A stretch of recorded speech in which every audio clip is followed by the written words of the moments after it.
Bien, vamos a la palabra del Señor. Les invito a abrir sus Biblias en Romanos. Volvemos a las reflexiones de Romanos, capítulo 13. Ahí estaremos meditando. Y si se recuerdan, hemos ya estudiado todo lo anterior de Romanos antes del capítulo 13. Y hablábamos acerca de esta doctrina preciosa que el Señor nos ha dado de la salvación. La salvación que viene en 3 periodos de tiempo, según lo presenta el apóstol Pablo aquí. Dice que la salvación tiene un tiempo pasado, que es nuestra justificación. Hemos sido declarados justos sin culpa delante de Dios por causa del sacrificio de Cristo por nosotros. Así que cuando usted recibe a Cristo como su único y suficiente Salvador, el Señor le justifica, le declara justo y le quita la culpa del pecado por medio de su sacrificio. Ese es el tiempo pasado de la salvación. El tiempo presente de la salvación es nuestra santificación progresiva. El Señor quiere que usted y yo estemos constantemente en este mundo, luego de haber creído en Cristo, siendo santificados, en el sentido de que usted esté consciente de que peca, de que se equivoca, de que hace lo contrario a lo que Dios dice. Y esto le lleve a ponerse a cuentas con Dios constantemente. Esa es la confesión de pecados, el arrepentimiento de nuestros pecados. Y mientras estemos en este mundo, seguiremos nosotros pecando, pero también sigue la responsabilidad nuestra de ponernos a cuentas con el Señor constantemente.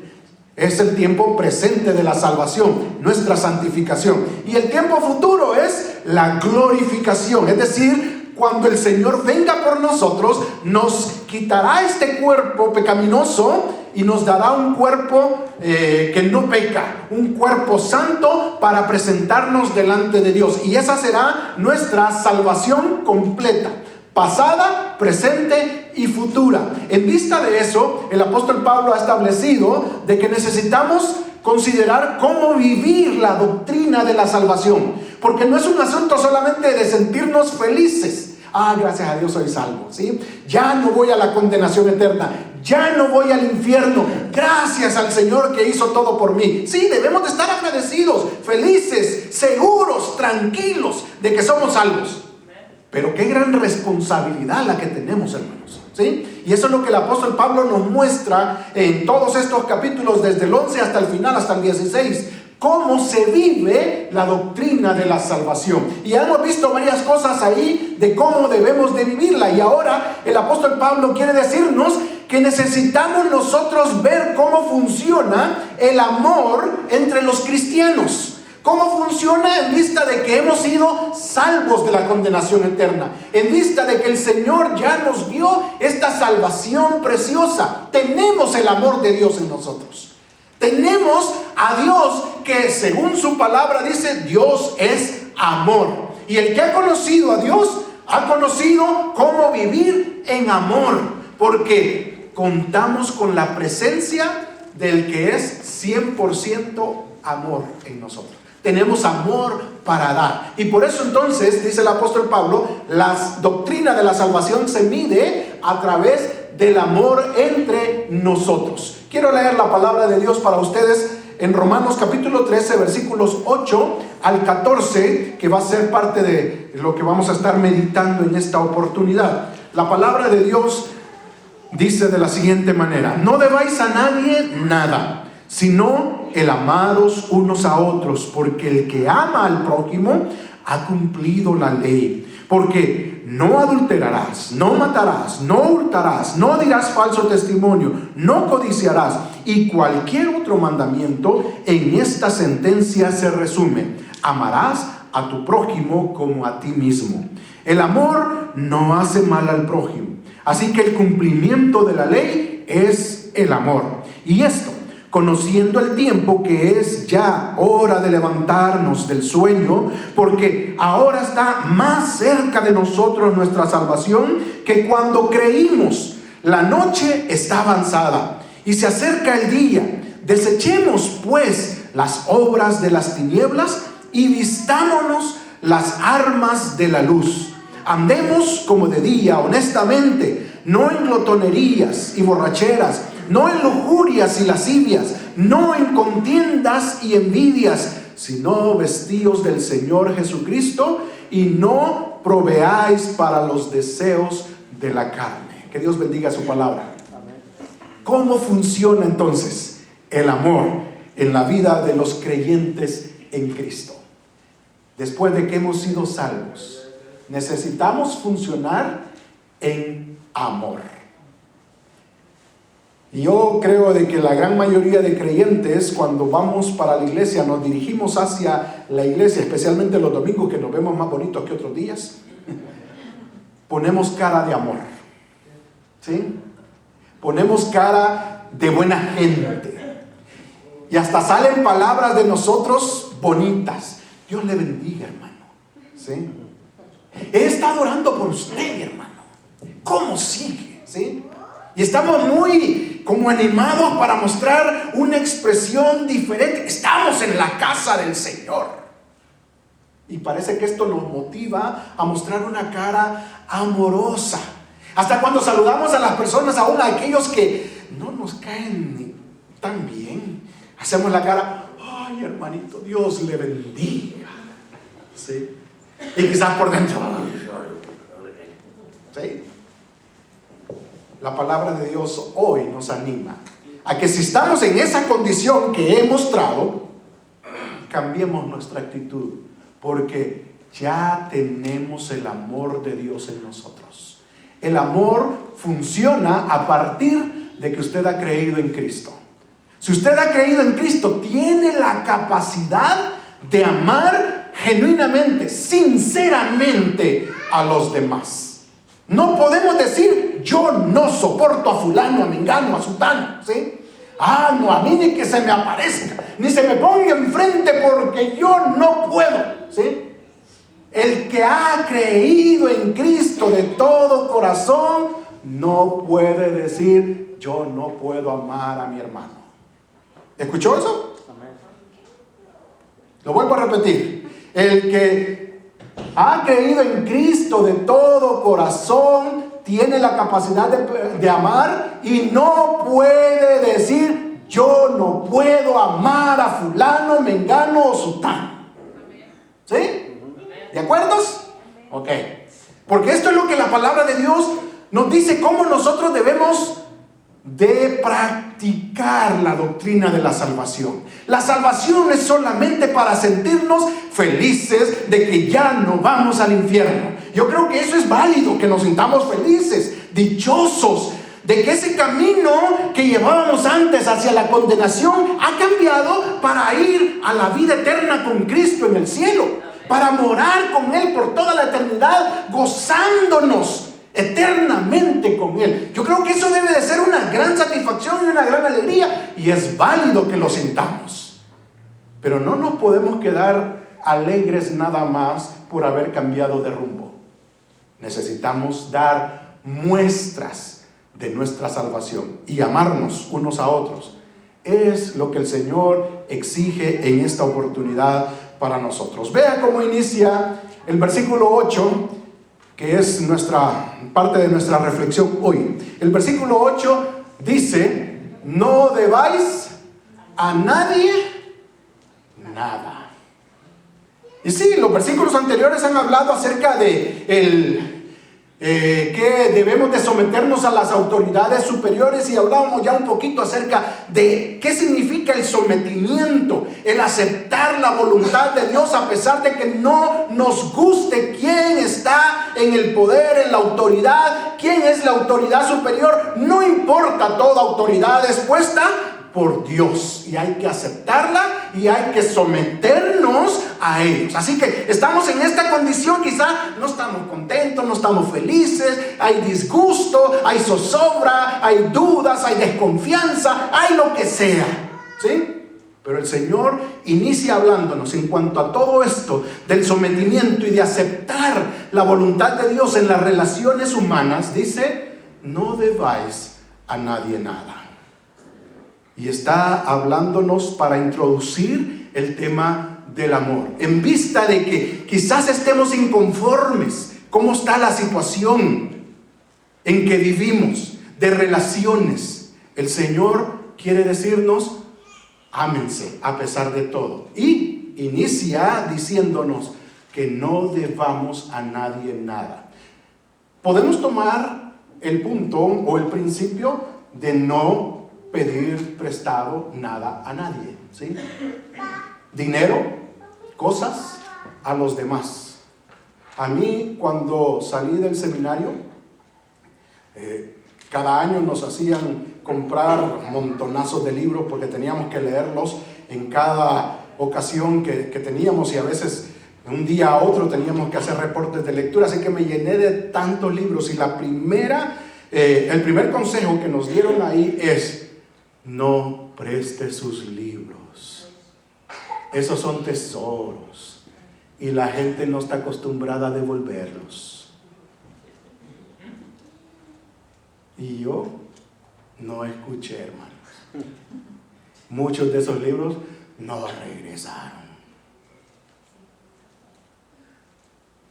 No debáis a nadie nada. Está dándonos un principio que podemos utilizar de esa forma, ¿sí? Yo no voy a pedir prestado nada de dinero, de cosas, porque me debo a eso y debo de ser responsable en responder, en pagar mis deudas, ¿sí? Si yo me meto en un problema de esos, de deuda, debo de salir adelante. Es un principio que podemos considerar, pero el contexto del pasaje nos está hablando de algo un poquito diferente. El enfoque que Pablo está diciendo aquí es: usted, como hijo de Dios, habiendo creído en Jesucristo como su único y suficiente Salvador, usted es deudor ante el mundo y ante sus hermanos en Cristo del amor que Dios ha puesto en su corazón.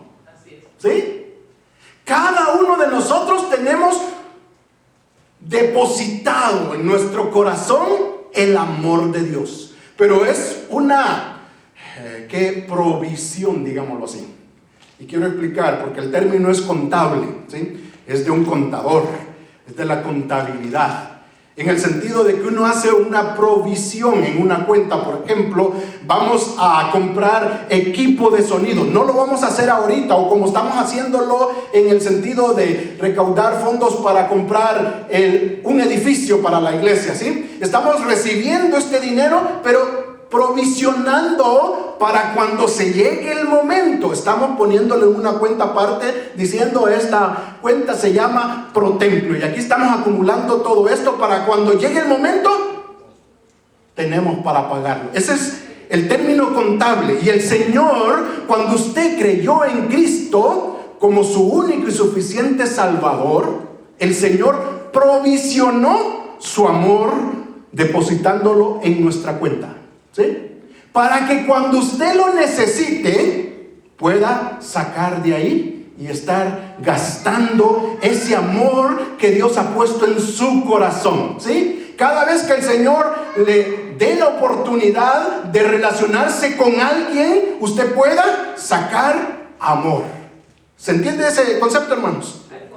No hay ninguno de nosotros que hemos creído en Cristo como nuestro único y suficiente Salvador, no hay ni uno solo que no tenga ya amor de Dios. Hemos sido llenados con el amor de Dios, y ese amor nos alcanza hasta el momento en que muramos, o hasta que el Señor venga por nosotros y todavía estamos vivos, ¿sí? Así que ninguno de nosotros podemos decir: yo no tengo amor, a mí ya se me acabó el amor, como se dice a veces en los matrimonios, ¿no es cierto? Ay, ya no quiero a la fulana o al fulano, ya no tengo amor, se me acabó para el fulano o el sutano, ¿sí? Es mentira, hermanos. Lo que Dios dice es: realmente ya no estás dispuesto a dar el amor que yo puse en tu corazón para esa persona. Pero tienes amor, puedes amar. Lo que necesitas es disponerte para amar. Y por eso entonces el pasaje inicia exhortándonos: no debáis a nadie nada, sino, vea cómo lo dice el apóstol Pablo, el amaros unos a otros, porque el que ama al prójimo ha cumplido la ley. Cuando usted deja de amar a alguien, cuando usted deja de mostrar amor por su hermano, por su hermana, por su familia en Cristo, usted se convierte en un malapaga. Y lo mandamos a colección. ¿Ya le han llamado de esas compañías de colección a usted? Y que todos los días, y no lo dejan tranquilo a uno, ¿sí? Y usted es Jorge Figueroa, ¿para qué lo quiere? Porque le queremos cobrar, así es que no está. ¿Sí? Cuando usted decide no amar a alguien, usted se convierte en mala paga. Es un deudor. Y ya está en la lista negra de esa compañía que usted no quiere pagar la deuda. ¿Sí? El Señor lo tiene en colección quizás.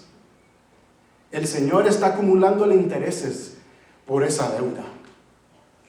Piense cuántos días tiene de tener esa actitud, esa motivación, ese coraje, malintencionado, ese rencor, esa amargura en su corazón contra alguien.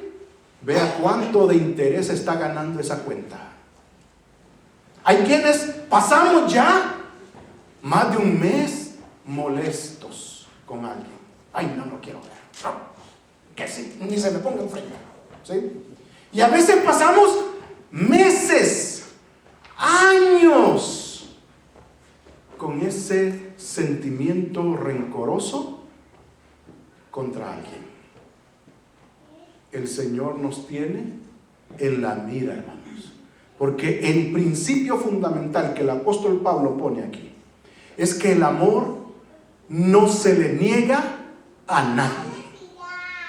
A nadie. Por muy pesaditos que seamos, y no hablo del peso que tenemos físico, sino que a veces tenemos ciertas formas de comportarnos que caemos mal, ¿sí?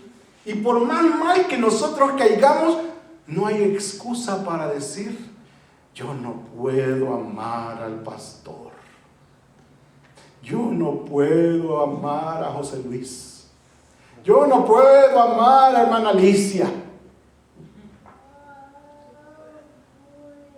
Usted puede amar porque el Señor depositó en su corazón todo su amor para con los demás.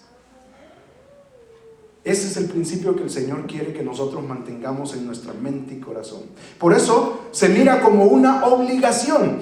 El apóstol Pablo nos da la exhortación de no debáis. Es una orden. No debáis a nadie nada. Y en cuanto al amor, no debemos de negarnos a amar a los demás, porque el que ama al prójimo, dice, ha cumplido la ley de Dios. ¿Y cuál es la ley de Dios? Aquí no se trata de que esto es para Israel, esto es para la iglesia, esto no es para nosotros, esto sí es para fulano.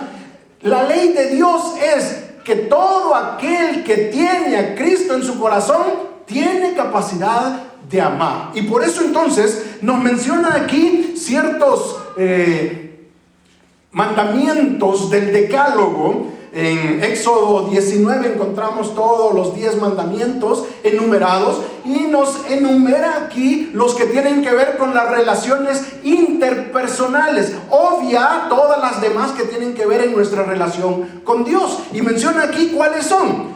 Menciona: no adulterarás, no matarás, no hurtarás, no dirás falso testimonio y no codiciarás. 5 mandamientos de los 10 que el Señor le dio a Israel por medio de Moisés en las 2 tablas de la ley. 5 de ellos enumerados en relación a los demás. Amar es un principio básico que el Señor utilizó y le dio al pueblo de Israel, y que nos lo transmite a nosotros también. Hoy en la mañana, estudiando en la escuela dominical, el maestro nos decía de que el Señor Jesús, retomando este tema, resumió la ley en 2 mandamientos, ¿sí? Amarás a Dios con todo tu corazón, con toda tu mente y con todo lo demás, ¿sí? Ese es el primero y más grande mandamiento. Pero hay uno segundo: y amarás a tu prójimo como a ti mismo, ¿sí? En estos 2 se resume la ley. Y aquí está el segundo. Cuando yo adultero, ¿sabe qué significa esa palabra, verdad? Adulterio es sinónimo de fornicación. Ambos son términos utilizados para el mismo pecado, solamente en un estado diferente. El adulterio es cuando una persona que es casada tiene relaciones sexuales con alguien que no es su pareja, su esposo o esposa. Entonces se llama adulterio, pero es relación sexual ilícita. Pero la fornicación es el mismo pecado, solamente que el estado civil de la persona es soltero, no está casado. Cuando una persona sin estar casada decide tener relación sexual con cualquier otra persona, ese es un pecado sexual que se le conoce como fornicación. Ambos son relaciones íntimas, pero fuera del contexto en que Dios permite la relación sexual. Así que no adulterarás tiene que ver con atentar con la otra persona a quien le estoy haciendo daño. Me estoy metiendo en relación íntima con otra persona y dañando su vida porque no estoy dispuesto a irme con esa persona, a formalizar una relación con esa persona, simplemente buscando satisfacer mis placeres, mis deseos sexuales. Pero también quizá a la otra persona estoy ofendiendo a su familia, quizá tiene otro matrimonio y estoy metiéndome con todas esas personas cuando yo decido tener relación íntima con ellos. Eso es odiar a los demás. Dicen en este mundo que la relación sexual se le llama hacer el amor. ¿Ha escuchado esa expresión? Porque la relación sexual es amor, pero realmente es amor cuando se hace conforme a la palabra de Dios, en el matrimonio, única y exclusivamente en el matrimonio. Pero cuando se sale de allí, de ese contexto, se convierte en odio. Porque lo que usted está procurando para la otra persona y sus allegados alrededor de esa persona es fracaso, es maldad, es rencor. Así que no adulterarás es uno de estos mandamientos que el Señor nos dejó en relación de pensar en los demás. No me voy a meter con nadie más, porque yo quiero mostrarles amor en lugar de odio. Y como les amo, me mantengo mejor con mi cónyuge teniendo relaciones sexuales únicamente en mi matrimonio para evitar ponerlos en desgracia y en desdicha a los demás. Y eso es amarles. Pero no es el único mandamiento ahí expresado. Dice también, no matarás. Y quizá usted puede decir, no, eso yo conmigo no es. Sí, porque yo ni siquiera un puñal tengo en la mano, no tengo pistola, no tengo rifle. Ahora o ayer estaban diciendo de un cuerno de chivo que querían ya comprar, ¿sí? Lo que sea que usted pueda tener para matar a alguien, usted pueda decir, no, yo no tengo nada de eso. Pero si usted se recuerda, cuando el Señor Jesús sacó esto en el Nuevo Testamento, hablando de el significado real de la ley, de los mandamientos, Él le dijo, ¿habéis escuchado decir, no matarás? Y Él dijo, si tú simplemente tienes malos pensamientos para alguien, ya estás haciendo ese acto ilícito, transgrediendo la ley. Porque no es solamente el apuñalar a alguien, el matar. No es solamente el dispararle a una persona, el matarse. Según el Señor Jesús dijo, es tener malos pensamientos hacia la otra persona, tener ese rencor, esa cólera, esa amargura hacia alguien, y eso es matar a alguien. Así que debemos de cuidarnos en eso también, hermanos. Quizá usted no pueda decir: yo no tengo a nadie en mi lista negra de que yo he matado. En El Salvador habían, no sé si, creo que también aquí en Estados Unidos, no sé si en México, pero todas estas personas que se dedicaban para la maldad, en El Salvador se le llaman pandillas, la Mara Salvatrucha o la Mara 18, que así se les conoce. Ellos se tatuaban cada vez que mataban a alguien, y se tatuaban una lágrima aquí, abajito del ojo. Así que habían quienes tenían un montón de lágrimas, y eso decía: qué malo es ese hombre, qué mala es esa persona. Y sabe que en aquel tiempo a uno lo asustaban subiéndose a los autobuses. Así como alguien se sube a los autobuses para vender cosas, así se subían ellos. Y la forma en que se presentaban ante la gente era: mire, yo acabo de salir del penal de Mariona, un penal de máxima seguridad en El Salvador. Acabo de salir de ahí, y como yo no quiero robar, no le quiero hacer daño, yo quiero pedirle de que me ayude. Yo solamente maté a unos 3 o 4. Por favor, los que quieran colaborar conmigo, yo voy a pasar ahí a recibir el dinerito. Toda la gente intimidada decía: uy, a este aunque sea me lo quito de encima, no vaya a ser que a mí también me mate. ¿Sí? Porque tenían las marcas de las muertes que habían provocado. Y quizá usted no tenga marcas, ¿sí? Quizá usted no esté marcado de cuántos usted ha asesinado físicamente, pero moralmente quizás sí, psicológicamente quizás sí, quizá usted sentimental, emocionalmente quizás sí, porque alberga malos sentimientos para alguna persona.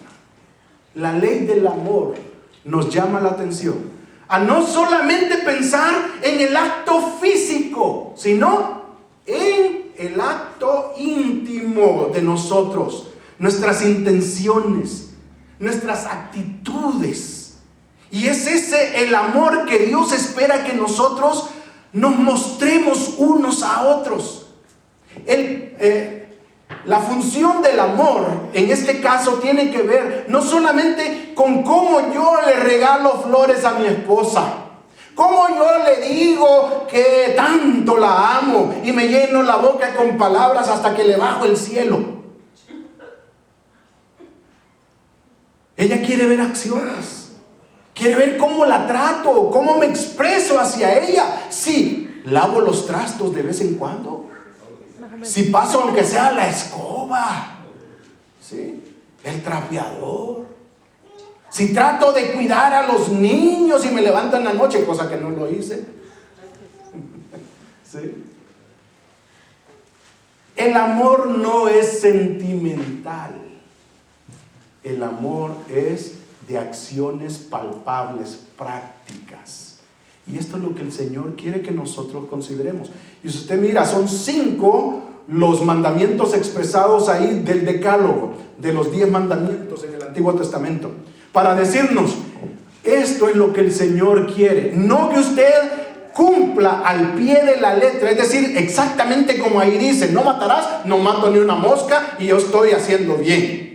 Sino es que vaya al espíritu de la ley. ¿Qué significa cada uno de esos mandamientos y cómo yo puedo practicarlos en mi vida diaria? Esto es una expresión palpable de amor por los demás. Así que el Señor, en primer lugar, nos dice, hermanos, que no debemos de ser deudores de dar amor a los demás. No importa cómo nos traten, no importa cómo se expresen de nosotros, no importa cómo sea esa persona, cuál sea su formación, su carácter, todo, su personalidad, no importa. De parte mía quiere Dios que yo les muestre amor.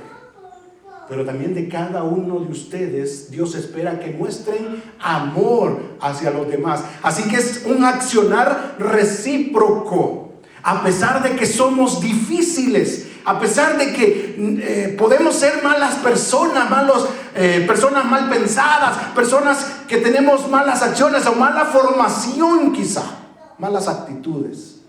A pesar de los pesares de cómo seamos, el Señor quiere que nos mostremos amor los unos a los otros. ¿Sí? Esa es la función del amor, la obligación que el Señor nos ha dado para mostrar amor a los demás. Versículo 10 dice: el amor no hace mal al prójimo, así que el cumplimiento de la ley es el amor.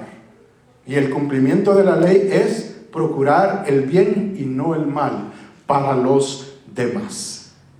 El poder entonces purificador del amor lo encontramos desde el versículo 11 hasta el 14.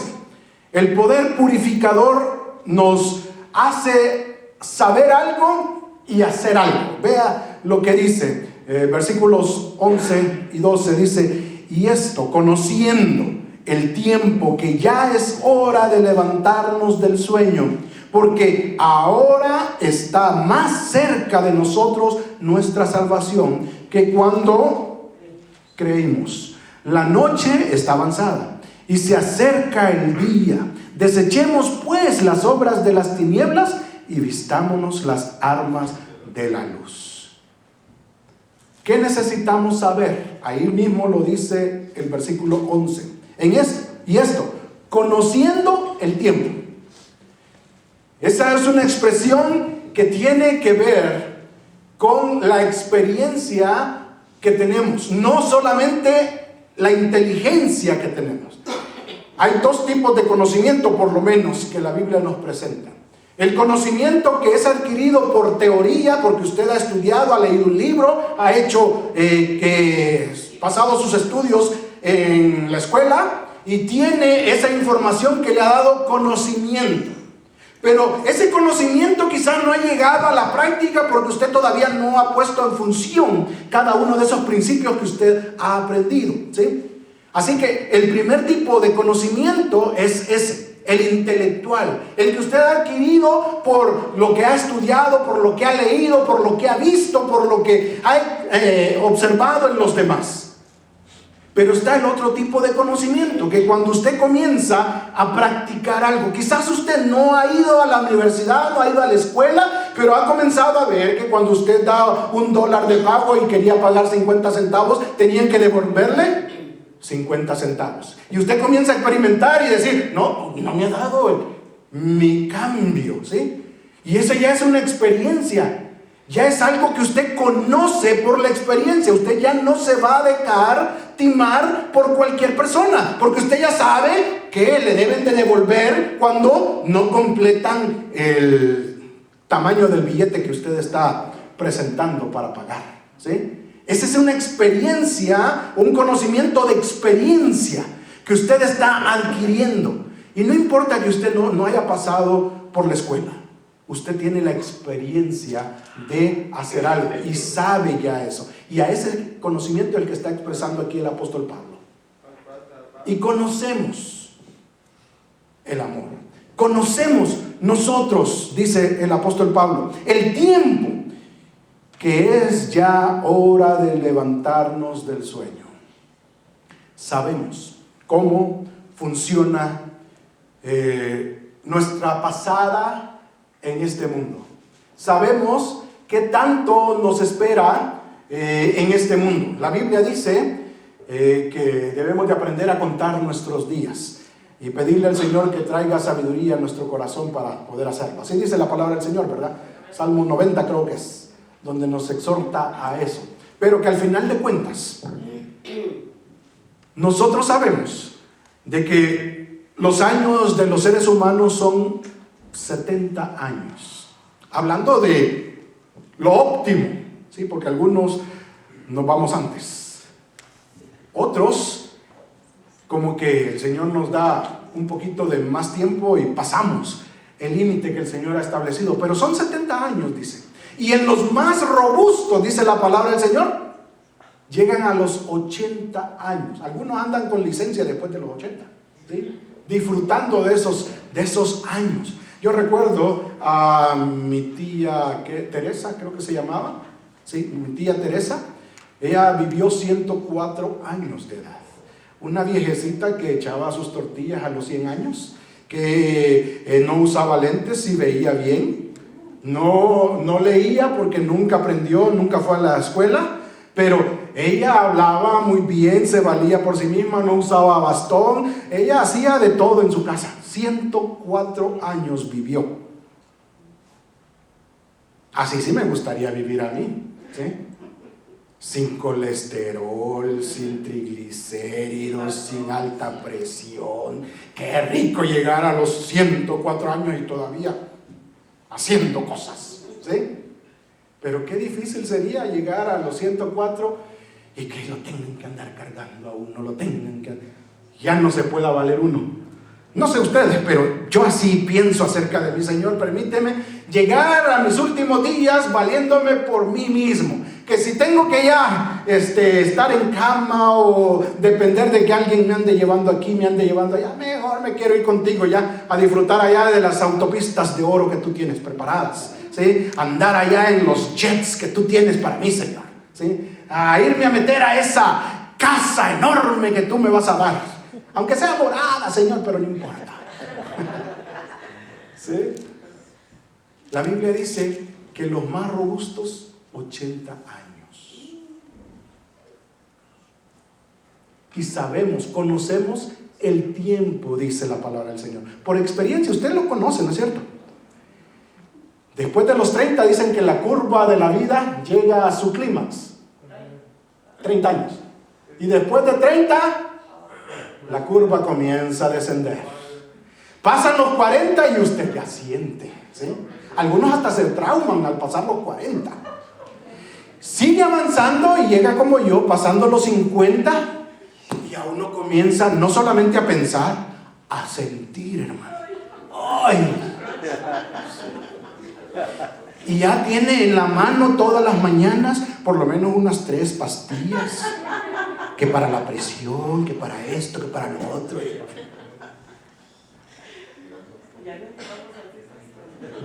¿Ve cómo va cambiando la experiencia? Usted a los 20 años, sí, yo quisiera tener 30, porque así yo podría hacer tal cosa. No sé si usted era de esos. Ahí por los 15 usted decía, yo llegar a los 18 para comenzar a trabajar, ¿sí? Llegó a los 18 y usted decía, no, yo quiero llegar a los 25 para casarme. Y después de casado dice, ay, no, yo ya me quiero morir porque ya no quiero seguir con esta persona. ¿Sí? Usted va conociendo por experiencia personal el tiempo, ¿sí? Y eso es lo que el Señor está diciéndonos aquí. El poder del amor influye en nosotros, haciéndonos saber por experiencia qué es lo que estamos viviendo. Podemos conocer cómo el tiempo va cambiando en nuestra vida, va avanzando nuestra edad, y cada día es un día menos en nuestra existencia en este mundo. Gracias a Dios no se acaba todo en este mundo para nosotros, pero en este mundo va terminándose el tiempo para nosotros. 53 años ya, prontito, 54 años. Este es su servidor y todavía guapo y bien fuerte. Amén. Amén. Sí, es que si no se las tiene que ver conmigo cuando llegamos a la casa. 54 años. Y no sé cuánto más el Señor va a permitir que yo esté en este mundo. Así que cada día yo voy experimentando que en lugar, como dijo Darwin, que todo va mejorando, todo va evolucionando para verse mejor, yo veo todo lo contrario en mí. ¿Sí? Yo antes era un poquito más alto, ahora ya me estoy encogiendo. Y uno termina bien encogidito, ¿no es cierto? Cuando uno se muere, ya de viejito, termina todo. Hasta la piel ya no está tan estirada, sino que toda arrugadita. Porque así es la ley de la vida. Sabemos el tiempo. Y este tiempo, hermanos, en lugar de ir abundando más, se va escaseando, se va reduciendo. Vean lo que dice el versículo ahí. Es el versículo 11, dice, y esto, conociendo el tiempo, ¿cómo pasa el tiempo? Que es ya hora de levantarnos del sueño, porque ahora está más cerca de nosotros nuestra salvación que cuando creímos. Cada vez que usted avanza un día más en este mundo, se da cuenta que ya va llegando su tiempo del fin. Cada día nos acercamos más al sepulcro. Si no vamos a morir antes de que el Señor venga, cada día nos acercamos más para cuando el Señor venga y nos transforme. ¿Sí? Pero esa es la ley de la vida, la sabemos. Nacemos para morir, hermanos. ¿Sí? Eso es lo más seguro que cada ser humano tiene en la vida.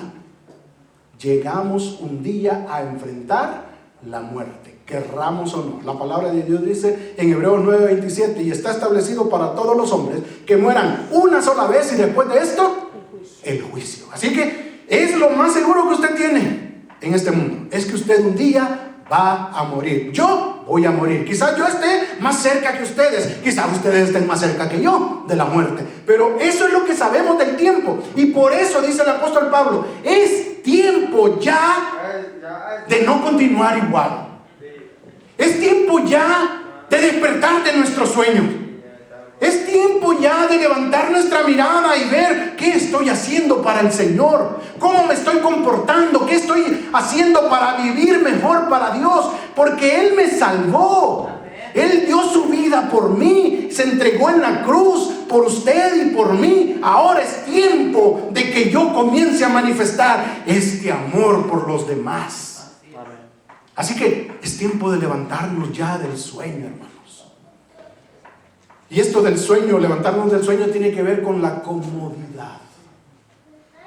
Como creyentes nos llegamos a acomodar tanto a la vida cristiana.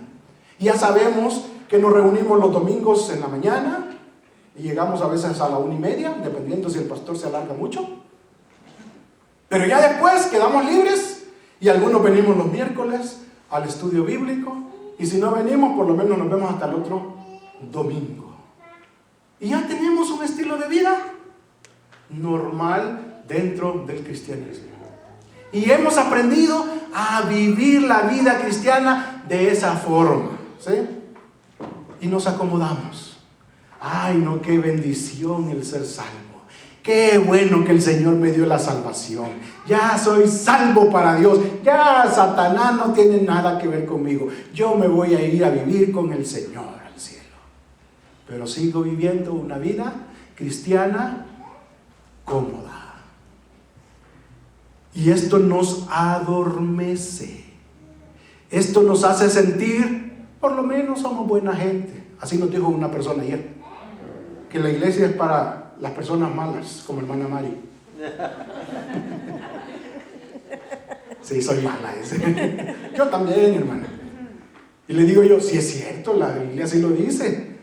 Pero también el Señor a través de la iglesia nos hace buenos, a través de la palabra del Señor. Y andaba un tratadito ahí que decía, si usted es una persona muy buena, y comenzaba a decir algo ahí de la Biblia para evangelizar a esa persona, y le entregué eso. Pero hay quienes pensamos, yo soy una buena persona, voy a la iglesia, conozco algo de la Biblia, sé los cantos que cantan ahí en la iglesia, me han enseñado a servir en cierto ministerio y gracias a Dios estoy haciendo algo, pero fuera de todo eso, ¿para qué hacer más? Estoy muy ocupado, yo tengo que hacer mi vida también, tengo mi familia, tengo otras cosas. Así que nos llegamos a acomodar a un estilo de vida cristiano, pero que al final de cuentas quizá no es lo que Dios está exigiendo de nosotros. Y por eso el apóstol Pablo aquí dice, conocemos el tiempo, se nos está acabando los días de estar aquí, hermano. No es tiempo de seguir, ay, gracias a Dios, el Señor me salvó. Señor, ven ya me quiero ir. Es de levantarnos del letargo, del adormecimiento y comenzar a vivir como Dios demanda de nosotros. No hay excusa para ninguno de nosotros que hemos creído en Cristo de seguir viviendo igual. Cada día debe de ser un día mejor para el Señor. Si hoy estoy haciendo algo para Dios, mañana debo de hacer algo mejor para Dios. Y el siguiente día algo mucho mejor que el día anterior. Y así cada día, porque los días se van acortando. Recuerdo una película, no me recuerdo el nombre, pero trabaja Susan Sarandon y ¿cómo que se llama? Bueno, se me olvidó la otra, creo que es la Julia Roberts. Que la Susan Sarandon le detectan cáncer y está muriendo. La Julia Roberts está casada con el ex marido de la Sarandon, ya están casados y no la tolera. Es su contrincante, ¿sí? Con quien su marido se fue después de haberla dejado a ella, así que se sentía mal. Pero a la hora de saber la noticia, me voy a morir, ya estoy muriendo. ¿Qué voy a hacer por mis hijos? ¿Cómo los voy a cuidar? Y comienza a ver en la Julia Roberts a la persona a quien se le ha provisto para que le dé continuidad a sus hijos, que ame a sus hijos, que los cuide. Y comienza a orientar a Julia Roberts, a decirle: mira, mi hija hace esto, le gusta esto otro, a mi hijo tal cosa. Y comienza a pasarle todo lo que ella sabía de sus hijos, a inculcarle a sus hijos el amor hacia ella, la dependencia hacia la otra persona, porque sabe que ya sus días se están acabando.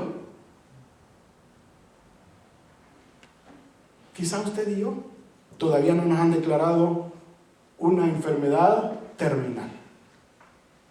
Y les digo, qué feo se siente cuando uno le dicen, le quedan unas semanas nada más. Uno quisiera escuchar, no, usted va a vivir por siempre. Y algunos vivimos así, pensando que de aquí no nos vamos.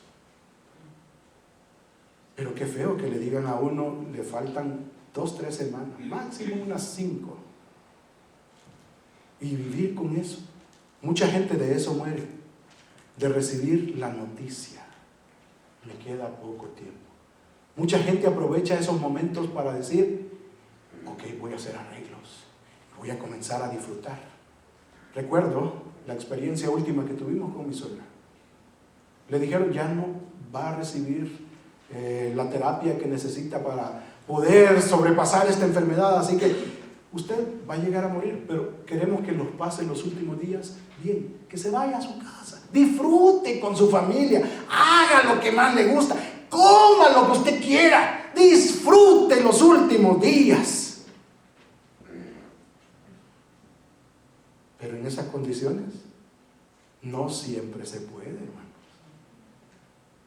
Recuerdo a mi padre cada vez que iba, él era pastor, cada vez que iba a visitar a algún hermano a los hospitales aquí en estos países desarrollados, él decía, ay, qué bonito estar en esos hospitales, parecen hoteles, bien atendido, hasta con su televisor, aire acondicionado, y solito uno puede roncar con ganas, decía él, de visita. Pero cuando le tocó ya estar ahí, él decía, yo ya me quiero ir para mi casa. Llévenme para mi casa.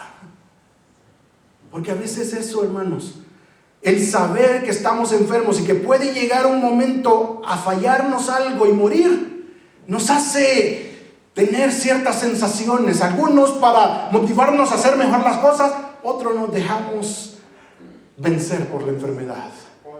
¿Sí? Y sabemos, dice él, que el tiempo ya está cerca. No podemos seguir viviendo igual, hermanos. Si usted tiene algún rencor contra alguien, no puede seguir cargando con ese peso, hermano. No puede seguir pensando en ese que quizás le ofendió, hizo mal contra usted de la misma forma, y quizás ya pasaron 10 años y usted sigue cargando con ese dolor intenso en su corazón. Déjelo ya en las manos del Señor. Salga ya de esa prisión que usted mismo se ha metido. Usted es deudor a esa persona de brindar amor. Si usted es de esas personas que estaba ahí sintiéndose mal porque alguien le dejó con la mano extendida y usted le iba a saludar usted dice, me la va a pagar. Ya lo voy a ver en el desierto y me voy a estar tomando mi Coca-Cola bien fría. ¿Sí? Ya deje eso, hermano. Es tiempo ya de levantarnos. Es tiempo ya de despertar de ese letargo, de ese sueño en el cual estamos metidos, de creernos salvos de la condenación eterna y con licencia para hacer daño a los demás. No podemos seguir viviendo de esta forma. Amén. Tenemos que cambiar. Somos deudores a todos los que nos rodean del amor que el Señor ha puesto en nosotros. Así que termino diciendo lo que debemos de hacer. Versículo 13 dice: andemos como de día, honestamente, no en glotonerías y borracheras, no en lujurias y lascivias, no en contiendas y envidias, sino vestidos del Señor Jesucristo, y no proveáis para los deseos de la carne. Termino diciendo esto: el amor, el concepto real bíblico del amor en los creyentes, que hemos creído en Jesucristo como nuestro único y suficiente Salvador, es que nos provoca a dejar el sueño que tenemos y estar vestidos con la pijama con que dormimos, y nos levantemos, y no solamente nos levantemos y andemos todo el día con la pijama. Hay gente que así anda, ¿sí? Duerme con la pijama, se levanta y anda todo el día con la pijama. Llega la noche y otra vez se va a acostar con la misma pijama, ¿sí? Y aquí dice: levantémonos, despertémonos ya del sueño. Y luego al final termina diciendo: y vistámonos del Señor. Cambiémonos de vestimenta, hermanos. Comenzamos a vivir no como lo hemos hecho, diferentes, con una nueva presentación. Y este es el llamado que Dios nos hace. La función del amor en la vida del creyente se manifiesta cada día, cada momento, tratando de mostrar en nuestra vida a Jesucristo. Esa es la vestimenta que el Señor quiere que nos pongamos diariamente. Que el mundo, que la iglesia, que los que nos rodean puedan ver en nosotros a Cristo obrando en amor, en ayudar a los demás, en mostrar gratitud, pero también interés en los demás. Y eso es amor, en practicar el amor con los demás, y que puedan ver en nosotros a Cristo. Vistámonos en el día de nuestro Señor, para dormir en la noche tranquilos con la pijama, pero cada día vestidos del Señor en nuestra vida, para que el mundo sepa que Cristo vive en nosotros. ¿Están de acuerdo? Esto es lo que el Señor quiere, hermanos. No nos dejemos llevar por lo que Satanás quizás ha puesto ya en nuestro corazón.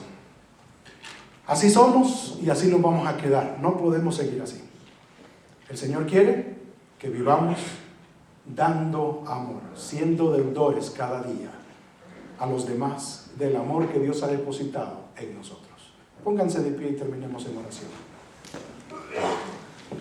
Padre Santo, queremos ponernos en tus manos, porque somos tus hijos, hemos creído en ti. Estamos seguros de que por haber creído en tu Hijo Jesucristo como nuestro único y suficiente Salvador, somos salvos de la condenación eterna, Señor. Y gracias por esa paz, ese gozo, esa seguridad que podemos tener en el sacrificio de tu Hijo en la cruz. Pero, Señor, tú deseas que yo comience a practicar desde ya, Señor, cómo se vive esa doctrina de salvación. Y es a través del amor. Mostrar amor a los demás. Dar amor, Señor, a pesar de que no me lo muestren a mí, a pesar de que me hagan daño, a pesar de las malas intenciones, a pesar, Señor, de cómo sea de difícil a otra persona. Tú me mandas a ser amoroso y dar amor para con todos aquellos que me rodean. Ayúdanos como congregación, Señor. Ayúdanos como familias. Ayúdanos como matrimonios a poder brindarnos amor, porque tú nos has dado ya este amor a nosotros. No permitas que sigamos igual, Señor. Despiértanos de este sueño en el cual estamos metidos y ayúdanos a practicar, a vivir la vida cristiana en amor con nuestros hermanos, pero también con aquellos que todavía no te conocen, Señor. Ayúdanos. Lo rogamos en el nombre de tu Hijo Jesucristo. Amén. Dios nos bendiga, mis hermanos. Estamos despedidos.